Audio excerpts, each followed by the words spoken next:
I've heard people say, well, why are we so invested in this?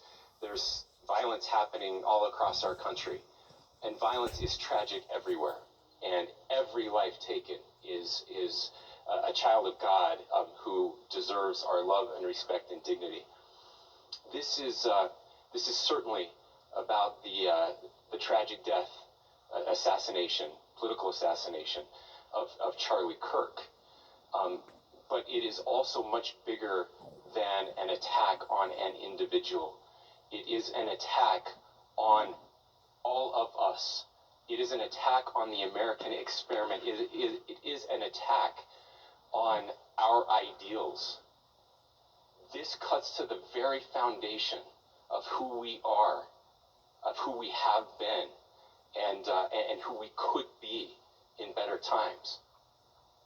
Political violence is different than any other type of violence for lots of different reasons. One, because in the very act that Charlie championed of expression, that freedom of expression that is enshrined in our founding documents, in having his life taken in that very act, makes it more difficult for people to feel like they can share their ideas, that they can speak freely.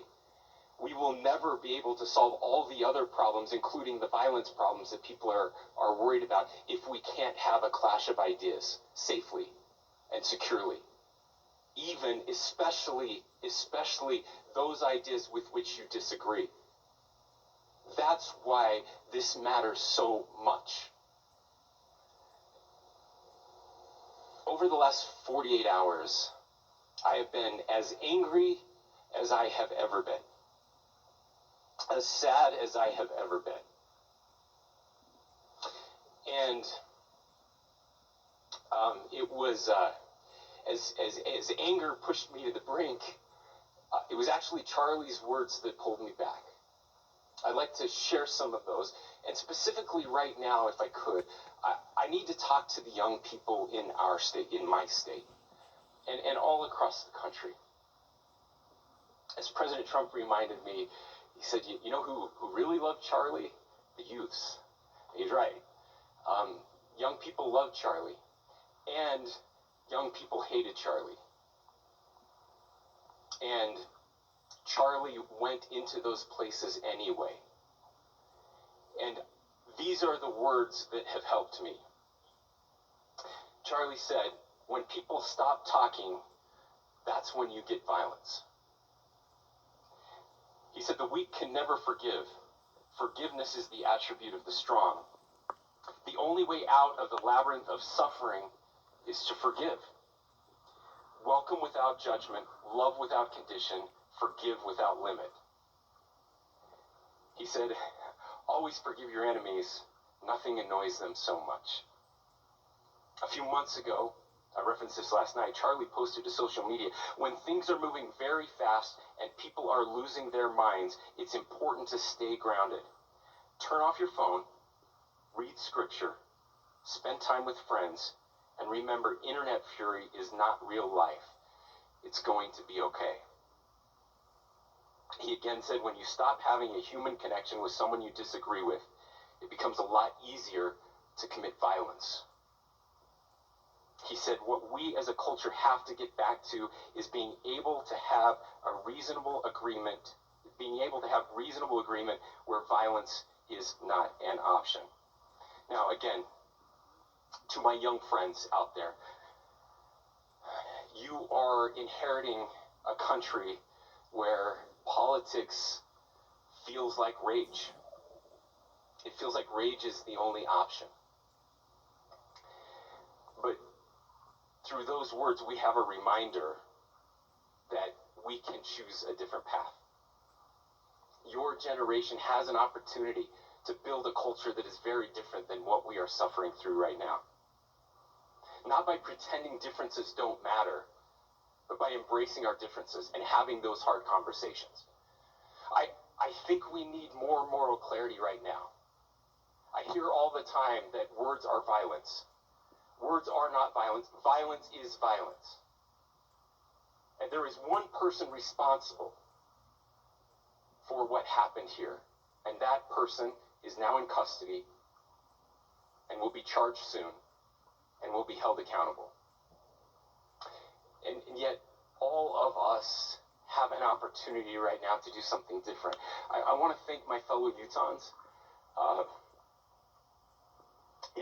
This bad stuff happens. For 33 hours, I was praying that if this had to happen here, that it wouldn't be one of us. That somebody drove from another state, somebody came from another country.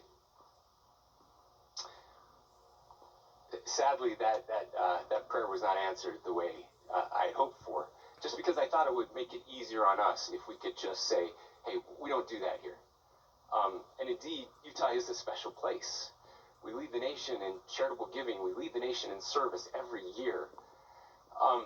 But it did happen here. And it was one of us.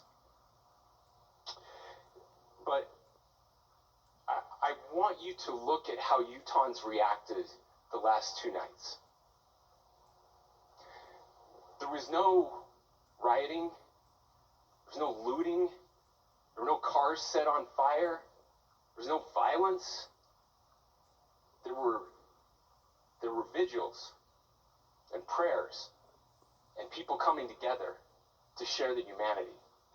And that, ladies and gentlemen, I believe is the answer to this. We can return violence with violence. We can return hate with hate. And that's the problem with political violence, is it metastasizes. Because we can always point the finger at the other side. And at some point, we have to find an off-ramp, or it's going to get much, much worse. But see, these are choices that we can make.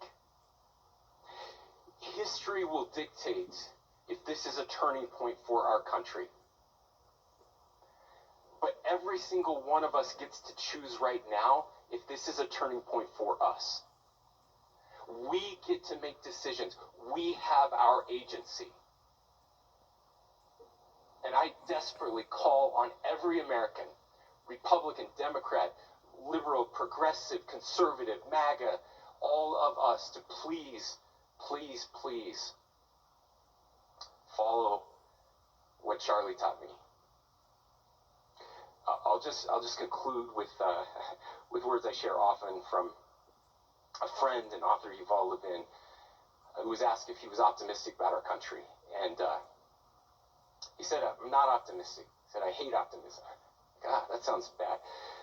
But he said, optimism is a vice.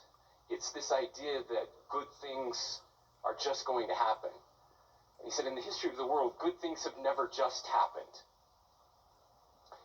He says, I'm not optimistic, but I am hopeful. And hope is the virtue that sits between the vices of optimism and pessimism. Hope is the idea that good things are going to happen because we can make them so. I still believe in our country. And I know Charlie Kirk believed in our country. I still believe that there is more good among us than evil. And I still believe that we can change the course of history. I'm hopeful because Americans can make it so. Ladies and gentlemen, we're happy to answer any questions you might have.